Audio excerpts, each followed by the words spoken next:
Ever since I upgraded my office, I've been really wanting to make some changes out in my living room. Well, today is that day. I'm partnering with the folks over at TP-Link for this. They sent me over some of their best smart home tech. We've got a Wi-Fi 6E enabled mesh router system. We've got some smart lighting here. We've got a couple of smart plugs and switches. We're gonna get it all unboxed, installed, and see the transformation out in my living room with all of the new smart home tech. So a little bit of time has passed. I was able to get everything installed and take some time to test and try all of the features of everything.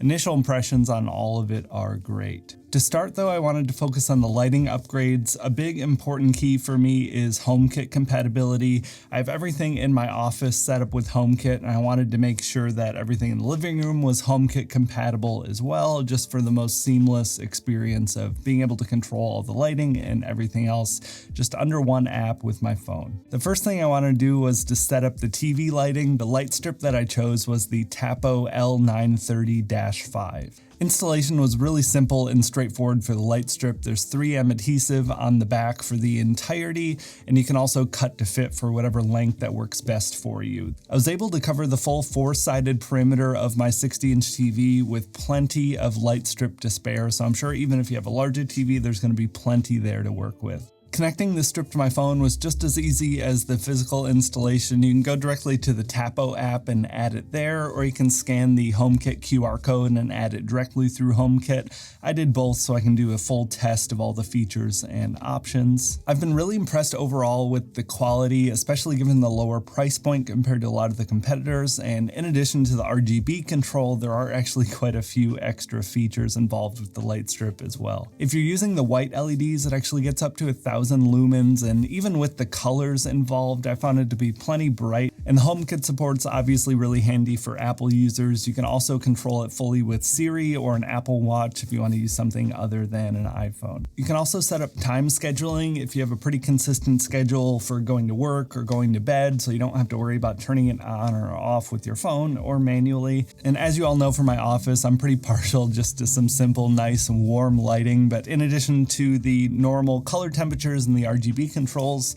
there are actually quite a few sort of special effects with the lights that you can do. My favorite of the lighting effects was probably the Aurora one that kind of simulates the Northern Lights colors and will swell around your TV. I thought that was a really fun addition and definitely something that couldn't be done with more simple strip lights. They also have a feature that can utilize your device microphone and sync the lighting along with the music that you're listening to. This wasn't the most consistent feature for me, but it was a welcomed addition considering that you don't have to have any extra big sensors around your entertainment center to have this work. In addition to the TV lighting, I also have 2 lamps in my living room that I wanted to set up with full digital control as well as full RGB lighting to match with the new light strip. For these, I went with the Kasa KL125P2. These light bulbs have been great. They get up to 800 lumens. That's been plenty bright for me. And in addition to the color temperature control and the full RGB control, they also have an auto white feature that will auto adjust the lamps to match with the ambient color temperature of the room. Just like the light strip, these also have full scheduling capabilities, and you don't actually need any sort of smart hub to be able to control these.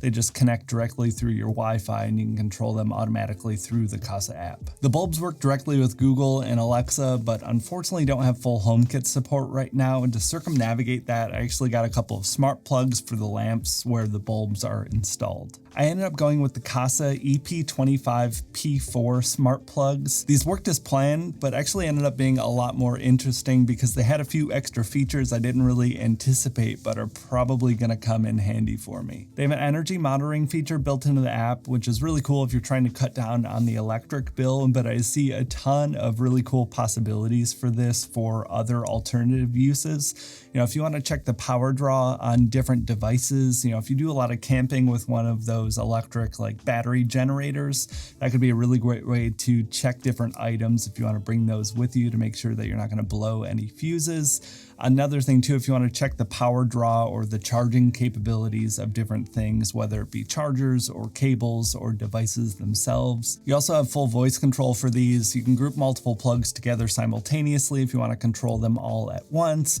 And just like the lighting, you have scheduled timers available as well if you'd like to operate them in that way. The next big upgrade I wanted to talk about though was the Wi-Fi. I've been running an old Airport Extreme for I think over a decade at this point, and it has been long due for a change and an upgrade. My living room is essentially the tech hub for my apartment. I keep my modem and router in the entertainment center, as well as a Mac mini server that I run for backup for my office computer, as well as a Plex media server for both my wife and I. Keeping the server out there was to help cut back on noise in here since I'm always recording audio. My 8-bay hard drive enclosure has some pretty loud fans, and also before, the router being in a more central location in the living room was just better for the service overall for the whole apartment. Luckily for me, the Wi-Fi performance will no longer be an issue with the new system.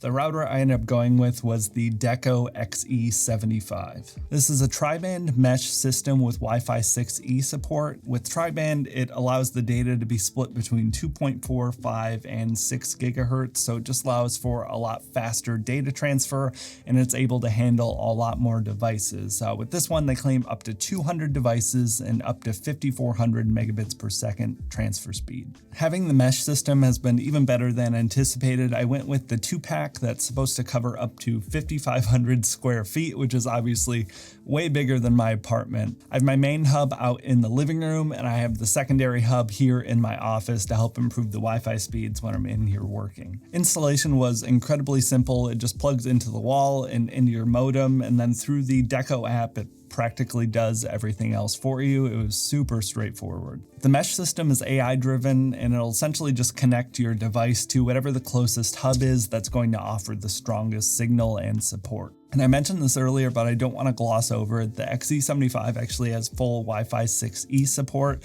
which is just now starting to come into the mainstream. So this should be really great for future proofing for years to come, I think, as an expected standard. Unfortunately, I don't have any Wi-Fi 6E devices yet to be able to test that speed and support, but it is really nice because they have it set up with older devices that don't use Wi-Fi 6E. They're still going to use that 6 gigahertz back channel to help transfer speed between the different hubs, which still results in a lot faster Wi-Fi, even if you're on older devices like myself. I ran a couple of speed tests with my Wi-Fi to compare with my old Airport Extreme, and the results were even better than anticipated.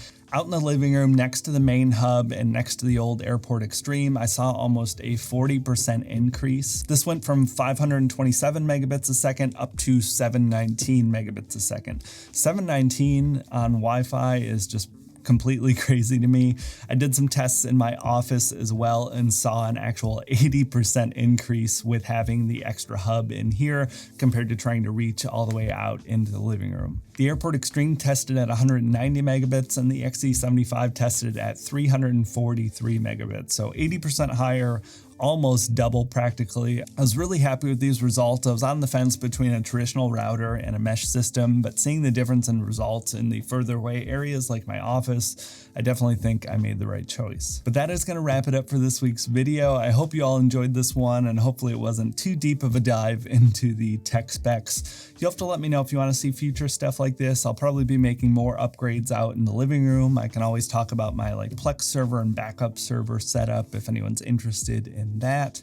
And I do want to make a quick apology for the extended absence over the past several weeks. My cat needed surgery and had a pretty lengthy and difficult recovery.